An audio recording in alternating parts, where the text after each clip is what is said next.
Hi, we enter into Genesis 38 today, a new chapter which has led many commentators to see this as an insertion from some foreign context into the Joseph story that began in chapter 37. As we've been looking at, it continues in chapter 39.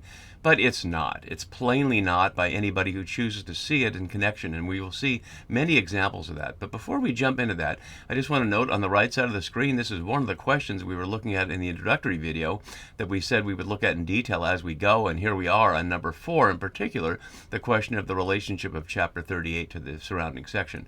So if you haven't watched the introductory video to this whole unit, I really encourage you to do so as we go over in broad strokes some of these questions, and we look at them in detail as they arise in our various places in the unit. So the shape of the whole story, as you can see here, is this whole first unit is tightly connected from chapter 37 to 41 around the theme of clothes and around the theme of dreams. So we'll see, not today, but in the upcoming videos in this chapter, how Tamar and Judah's relationship with clothes is not very different from Jacob and Joseph's relationship with clothes, nor Joseph and Mrs. Potiphar, so to speak, relationship with clothes in the next chapter. So these three are very tightly connected.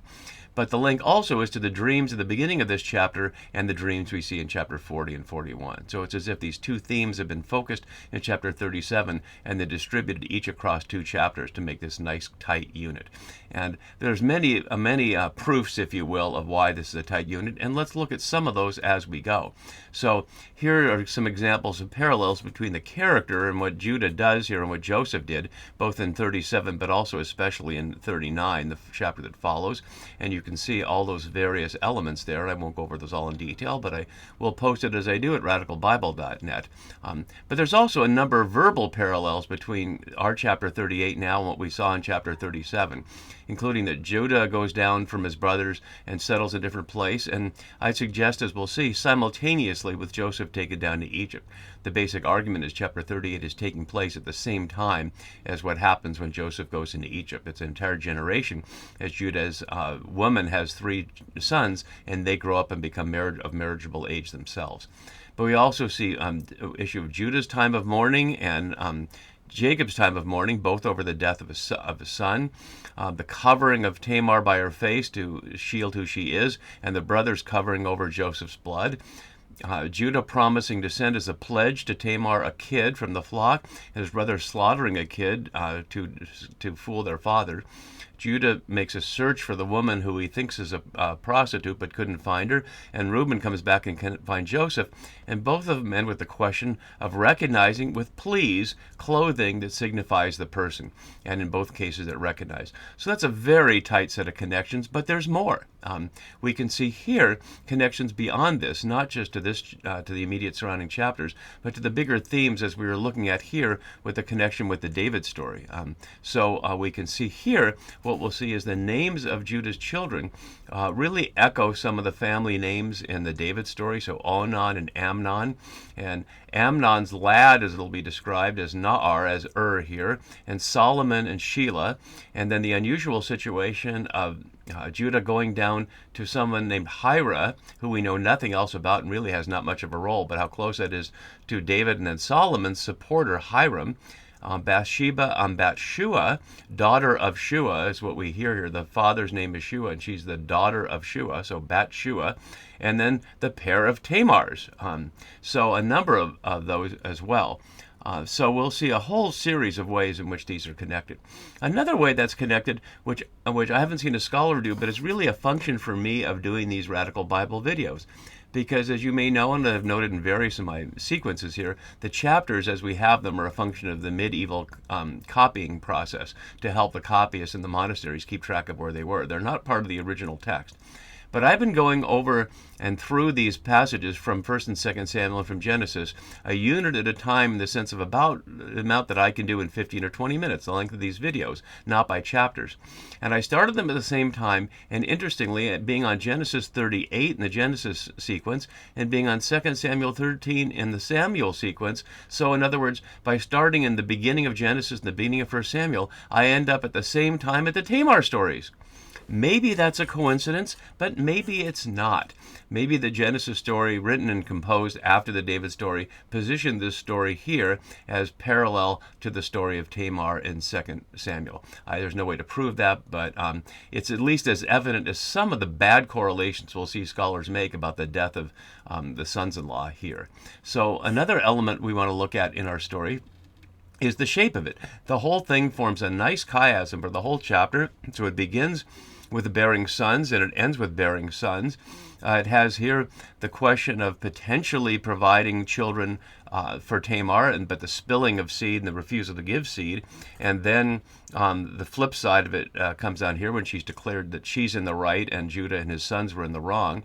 The question of Hira you see here, and Hira again down here, his friend the Adullamite, only in those couple of places.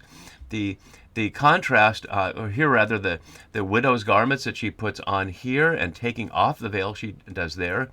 The perception of her as a whore and is going into her thinking she's a whore, and at the center, the question of the disguise and the pledge. So a very nice tight chiasm. But it also forms a number of triplets, unlike the doublets and triplets we saw in chapter 37 that are spread out through the chapter. These are clustered, as you can begin to see, named here, and Yahweh there, and seed here, and Timnah there. Let's look at those more systematically to see how many triplets there are.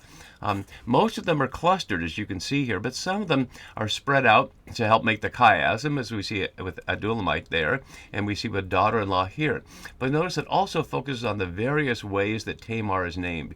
She's a daughter-in-law, she's a widow, she's a consecrated woman, but she's not a whore. That's one thing she's not, and that only comes up twice.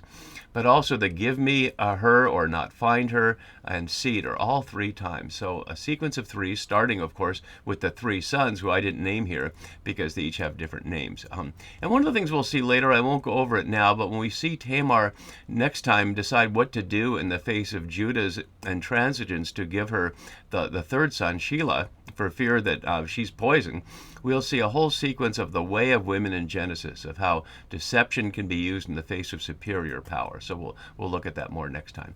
So let's put our keywords up here, and I'll zoom it in a little closer. We're going to go over this much of it here today. So as we enter it, Falkman notes very nicely this at the beginning, and we got to listen slowly here to hear how many layers down it goes. He says, Genesis 38 is filled to the brim with substitutions. The 3 objects for identification, which is to say the elements here, the signet, the cord, and the staff, are substitutes for the kid. In other words, they're a pledge for the payment, which is the kid, which is a substitute for actually paying, like in money, which is the commercial exchange, a substitute for the visit to a whore, which is a substitute for intercourse between Shelah and Tamar, which should have been the legal substitute for Onan giving his seed to her, which is the legal substitute for Tamar conceiving from her husband. So the whole thing is about a substitution and a substitution and a substitution. And Tamar's wisdom and creativity in finding a way to get what she wants at the risk of her life. So we'll see just how much this is raising up the way of women in the midst of a story that'll have Joseph engaging in deception, but from a very different social location. Tamar is doing it from the bottom, as we see here, a woman who's in desperate need and has no man to support her, and Joseph at the very pinnacle of power. So one of the elements of how it's framed, as you can see in these blue boxes, are 4 time elements. It happened at that time, in the course of time, about 3 months later, and when the time of her delivery came. And this first unit is a whole generation, because the children are born and then they rise up to be old enough to have to be parents themselves. And so it's a sequence of long time periods, and again, corresponding to the time before Judah goes down to Egypt with his brothers to be reunited with Joseph. So it happened at that time.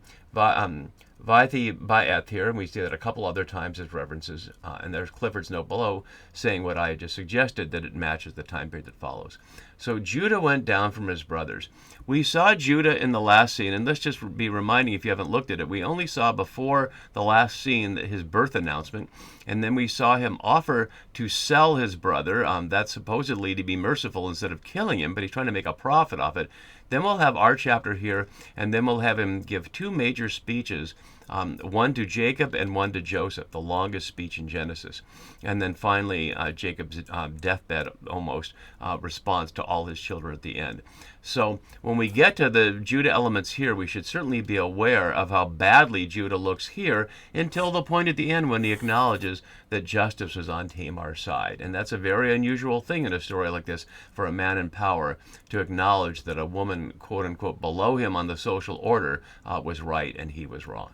So he went down from his brothers, which is to suggest that after the time that Joseph is taken down to Egypt, either out of desperation or out of just moving on with his life, he's an adult now, and not the oldest child, but the youngest of Leah anyway, and he's separating from them. And so settle is not the usual word for settled here. Vayed here meaning to pitch his tent. We've seen it several times, including with Abraham at the beginning and Isaac here. But can also be used for turn aside. And as Sharon Pace-Jeanson notes, it may also be used figuratively to indicate deviating from what is right or to indicate disloyalty.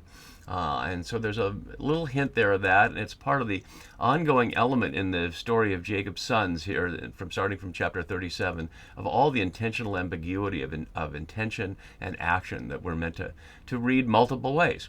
And notice the exact parallels between the description of these two people. A certain Adullamite, which is literally a man of Adullam, whose name was Hira.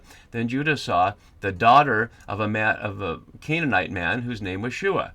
And so exactly parallel the story of two men, their places. And the difference, though, is she is a Bat Shua, which again is very similar to Bathsheba, the woman that David got from his top general in our other story there. So we can look at parallels like that in another context. So he saw this person, and he didn't marry her, he took her. There is no word for married in Hebrew here. He simply did what men do. He took her. And note below the unusual to use 5 verbs to get to the result, frequently with 1 or 2. He married, went in, she conceived, and bore, and named. And notice he names the first one, but she names the others. There's no reason given for that. Perhaps the firstborn is more important, although it's not much of a firstborn as we see. And we see that the writer here is simply trying to get this taken care of. We know nothing about these characters. No detail is given. We know nothing about the woman whose name isn't given at all, or anything about any relationship. It's simply get to the point till he's got 3 sons. And so we see it in quick sequence. She conceived and bore a son and named him here, which means is similar to the root meaning to rouse oneself or to be exposed or bare, as Jeanson notes again, fitting for one exposed by God in this story. Again, she conceived and bore a son, and she named him Onan here. Onan meaning vigorous, which again Jeanson notes, which he refuses to be. And yet again, with a subtle play here, the again here is a play on Joseph, and we see it here, but it'll also come out near the end here when there's another again down here, another Joseph. It's not quite in the chiastic frame, but it is twice. So she Yosephed here and bore a son, much like Rachel said, God has given me, added to me with Joseph. So she named him Shelah here, meaning to be quiet, expressing his character perfectly. He has no role in that at all. And she was in a town here called Chezib, or Akzib, as mentioned in Joshua and Micah. It's about 5 miles south of Adullam here, where Judah is, which I didn't know at the time, but about 16 kilometers northwest of Hebron. Hebron is where Jacob was, the only time Jacob's described as in a place other than Canaan, where he was, where he sent the sons out to Shechem, and then they went on to Dothan when Joseph was put in the pit, etc. So out in the hill country, and as Mark Luchter notes, these references to these small towns may well be an expression, at least in metaphorical form, of the tension between Judah as a nation and the hinterlands and the small towns in the time of the monarchy. And so much of this story is about the monarchy in the background, that's a very reasonable speculation on Luchter's part, who's very good at doing that kind of work. So she's in this small town here, and that's all we know about her at all. And now we find out a wife for the firstborn. And of course, we still don't know her name. But we find now the sons are grown, and which would mean there'd only be like 12 or 13, old enough for puberty, and what later becomes the bar mitzvah, the son of the commandments, becoming a man. And so he took a woman for her, again, at least this time it says took instead of married, for his firstborn, underscoring twice it's the firstborn, but it's a rare situation where there's no rivalry with the firstborn and others. And and her name was Tamar, which means palm tree, and that's the connection with 2 Samuel 13. And as Luchter notes in my note below, he suggests that her name palm tree was, quote, a symbol of sacred hinterland fertility, unquote, and thus the story suggests the struggle of the rural folks with controlling male imperial power.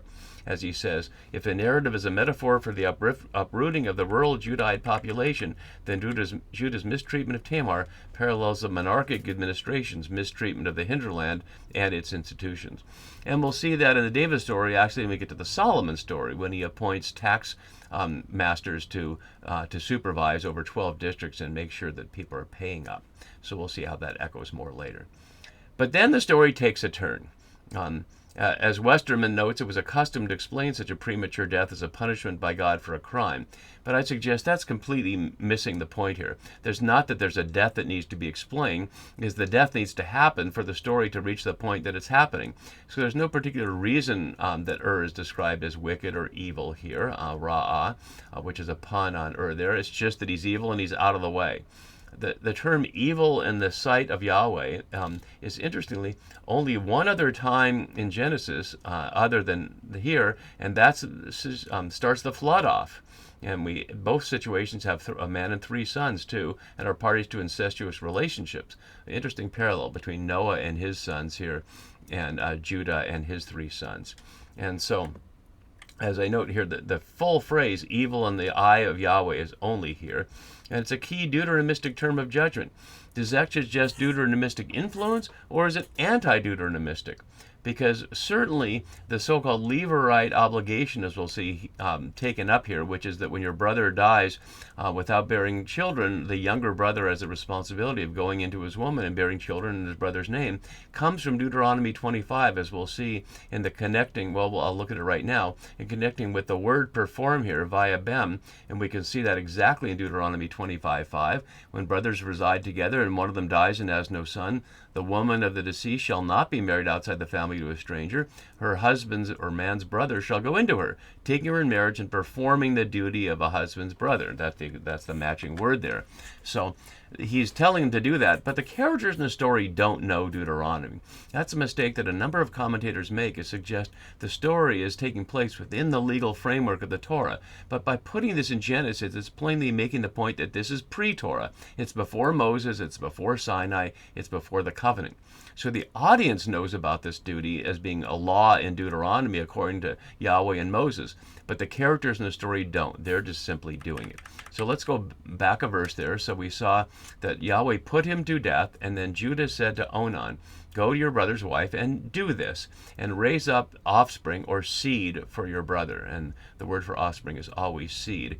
And I'd like to suggest that although we're obviously talking about semen, and even the translators who are often squeamish about specific sexual things will call it semen here, even though it's seed here just as much as it's seed here. By the fact that it's seed for fertility, it'll have at least a metaphorical parallel with the question of grain and bread in Egypt, which the brothers go to Joseph to get. So there we'll see in Egypt a man controlling the bread supply, and here are men controlling the seed supply. So many parallels. So Onan knew that the seed would not be his, so selfishly he spilled his semen on the ground, or literally corrupted it, a term otherwise reserved in Genesis for God's and human actions vis-a-vis the flood and Sodom. And the thing that this story is not about isn't that masturbation is a sin, any more than the Sodom story is about homosexuality. You can only get there by starting with the answer and then making the story fit your answer, because plainly it's not about any kind of abstract thing about a man using his penis for self-pleasure, nor is it about contraception, as some articles try to make it about. This is not about generally preventing conception. The story makes explicit what it's about. It's about Onan's selfishness and refusing to be supportive of his brother. And that's the problem here, and it's named twice. It says he knew the seed would not be his, and so that he would not give seed to his brother. So it's his selfishness that's the problem, refusal to allow his brother's name to continue. And that is also evil in the sight of Yahweh. Notice it says displeasing here, and it said wicked here, but it's the same word. Why the translators do that, who knows? So both those first sons did things that were evil, and Judah makes the assumption there's something wrong with Tamar. And isn't that a classic patriarchal assumption? But the text reveals it as a lie. Isn't it interesting that in a patriarchal context, the text reveals that the man is wrong and the woman is right? And there are a number of other times that comes up to highlight the anti-patriarchal nature of Genesis in a patriarchal world. So Judah says to his daughter-in-law Tamar here, used only at the end of chapter 11 around the issue of Sarai and Abram at the time, outside the story in Genesis, it's unnecessary except to underscore Judah's obligation to her, which he plans not to fulfill. And as you can see, it's repeated in 3 places. He says, remain a widow or settle down as a widow in your father's house. And that's a horrible punishment.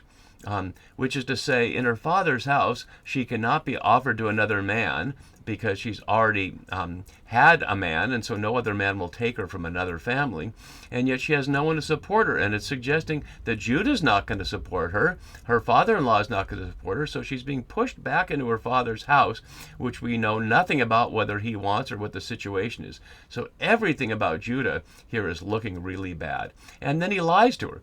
He says, settle there until my son Shelah goes up, but he's not going to give her Shelah at any point. And the narrator tells us, looking omnisciently inside his head, for he feared that he too would die like his brothers. So Tamar went to live in her father's house.